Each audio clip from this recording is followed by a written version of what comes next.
സാത്താൻ അവളോട് കുറച്ചു നേരം സംസാരിച്ചപ്പോ ദൈവം ഏറ്റവും പെർഫെക്റ്റ് ആയിട്ട് വെച്ചിരുന്ന ഹൗവ കുറച്ച് കഴിഞ്ഞപ്പോൾ അവിടെ അഭിപ്രായം മാറി. തൊടാൻ പോലും തയ്യാറാകില്ലാത്ത അല്ലെങ്കിൽ ആ വൃക്ഷത്തിന്റെ ഫലം അവക്കത് കാണുവാൻ നല്ലത്, ജ്ഞാനം പ്രാപിക്കാൻ കാമ്യം എന്ന് കണ്ട് പറിച്ച് തിന്ന് ഭർത്താവിനും കൊടുത്തു. അപ്പൊ ഇത്രേ ഉള്ളൂ മനുഷ്യന്റെ ഉറപ്പ്. അല്ലെങ്കിൽ നമ്മളെപ്പോഴും ഫ്രാങ്കായിട്ട് എല്ലാവരും മനസ്സിലാക്കേണ്ട കാര്യം, ഇത്രയേ ഉള്ളൂ നമ്മുടെ വചനത്തിന്റെ അറിവ്, ഇത്രയേ ഉള്ളൂ നമ്മുടെ ഡിറ്റർമിനേഷൻ, ഇത്രയേ ഉള്ളൂ ഒരു മനുഷ്യന്റെ ശക്തി.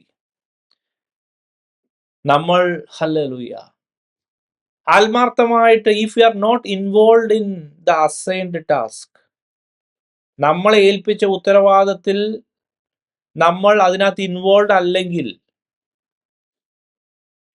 നമ്മളെ മണ്ഡലങ്ങളെ നമ്മൾ സൂക്ഷിപ്പാൻ നമ്മൾ ശ്രദ്ധിച്ചില്ലെങ്കിൽ, നമ്മളെപ്പം വീണുപോയെന്ന് ചോദിച്ചാൽ